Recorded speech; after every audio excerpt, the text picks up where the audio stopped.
G'day, it's Mark and welcome back to the channel. And in this episode, we continue our Fairlane history series with the ZG. The ZG Fairlane was produced from November 1973 until April 1976. Stylistically, the ZG was a relatively minor upgrade from the ZF, notably grille changes and taillight changes. Interestingly, when the ZF was designed back in the late 1960s for a release in the early 70s, the grille options that were considered for ZF also included the treatment that would eventually debut on the ZG.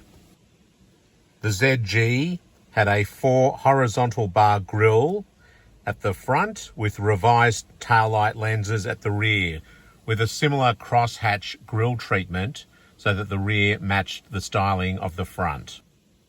There had been some criticism with the ZF Fairlane that it was too generic in terms of its styling when compared to the XA Falcon. While a relatively minor styling upgrade, the designers opted for a bolder grille, as I mentioned, with the larger crosshatch, to try and differentiate the car more from its Falcon derivative. So when you look at an XB Falcon, because the Fairlane was a derivative of the XB Falcon series, you can see that there was increased differentiation between the two vehicles. You know, with the XB Falcon having quite a prominent central grille theme with a central vertical bar, and then the Fairlane with its bold crosshatch grille. So this helped also differentiate the cars a little more. And Fairlane retained its market leadership over the Statesman and also the Chrysler by Chrysler. It's also worth noting that during the life of the ZG Fairlane, the competition was through Chrysler, the Chrysler by Chrysler, that retained a very similar appearance right through up into the CK Chrysler by Chrysler, which had a updated rear garnish, but ostensibly the same styling package as what had been debuted earlier. And the Statesman range had moved in 1974, late 74, early 75, from the HQ Statesman series into the HJ series. As I mentioned, the ZG still maintained its market leadership. A few reasons for this, I think. Obviously, there was a huge owner base that the Fairlane had developed. It was very strong in the fleet markets. It was also very popular with rural customers as well. And much of the advertising reflected this with, you know, a car you could take out in the rugged Australian countryside or the outback, but then during the week drive it into a city meeting or something like that. So the advertising reflected this. I think also the Chrysler by Chrysler, again, as I mentioned, you know, the styling was pretty well the same from its debut around early 72 right through to the end of 76. And the Statesman, the DeVille, I think, you know, it was a little underdone. It picked up a new rear treatment at the back, I think, which looked quite good, but the front grille was still quite generic, similar to a Premier, Holden Premier.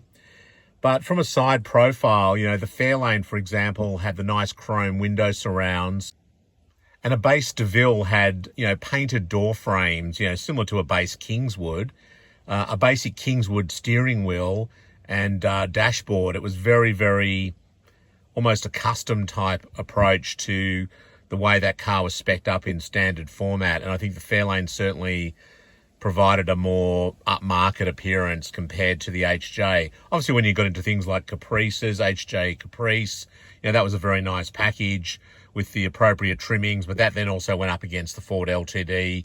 Well, I will be covering the LTD in a separate series later on. Models in the ZG Fairlane were the Fairlane Custom, the Fairlane 500 sedan, and engine choices were in the Fairlane Custom, a 4.1 litre, 250 cubic inch engine, which had 155 brake horsepower or 116 kilowatts and 240 foot-pounds of torque or 325 newton meters.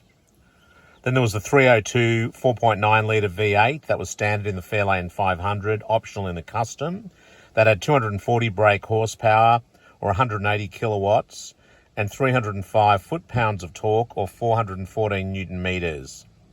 Then there was a 5.8 or 351 V8 that was optional in both custom and Fairlane 500.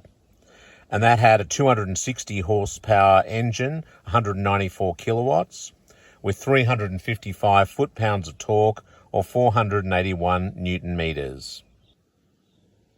A manual transmission was no longer available in the custom. So there was a column shift 3-speed automatic or an optional T-bar floor shift.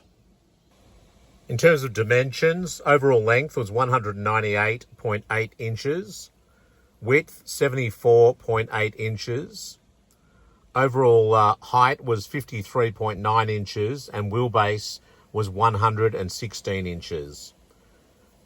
The cars had a 17.5 gallon fuel tank as standard, with the option of a 27.5 gallon tank. The bench seat was standard in the Fairlane Custom and optional in the Fairlane 500.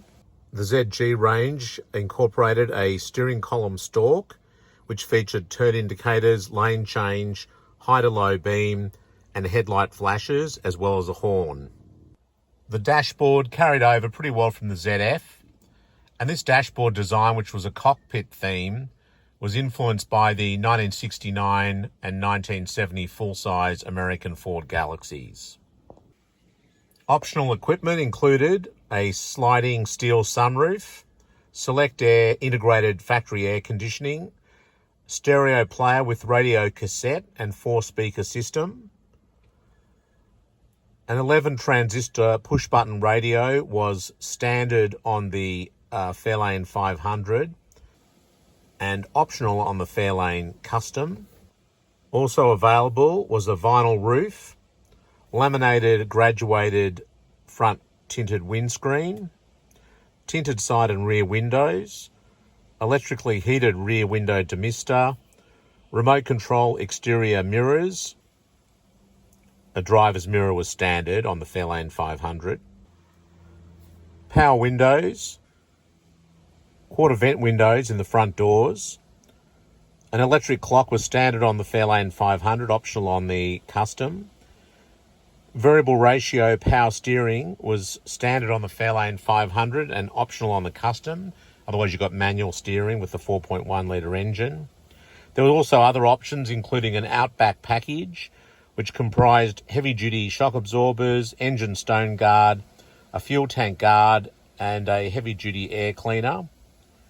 There was also a protection group, which comprised front and rear bumper overriders, black rubber inserts, full-length body side mouldings with black vinyl inserts. Hustler-style mag wheels were also available as an option, as was dual exhaust on the 302 or 351 engines and a limited slip differential. And like the previous ZF Fairlane model, there were some wild 1970s colours in the ZG. Colours like magenta, bright orange.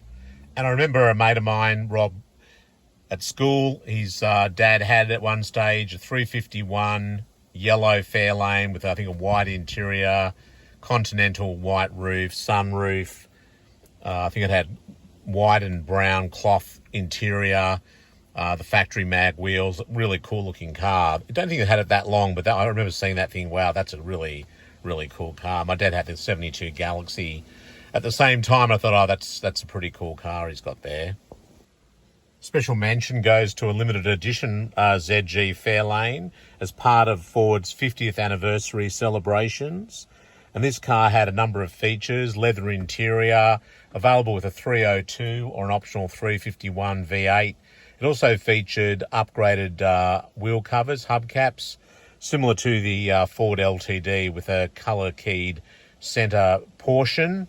And these hubcaps were actually taken off the American Ford Thunderbird from around 73 to 76.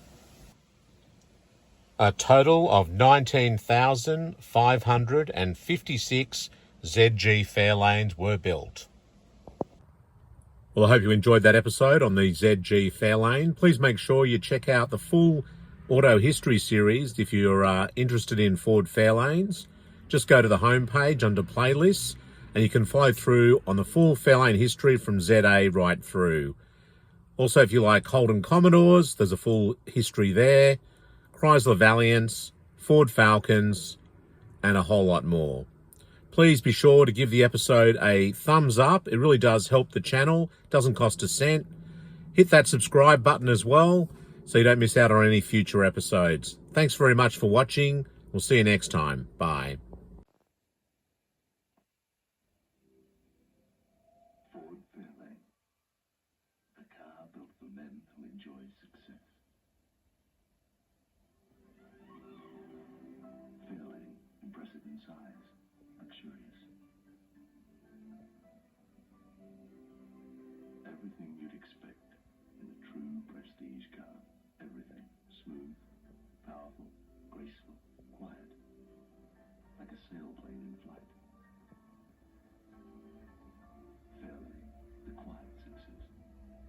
Just quietly, it's Australia's #1 prestige car.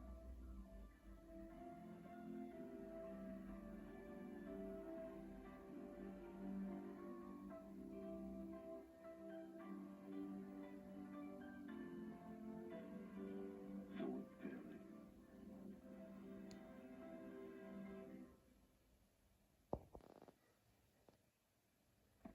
Estate agent Jeffrey Ellis talks about Ford Fairlane. I cover a large country area, traveling about 50 to 60,000 miles a year. The car I feel completely relaxing.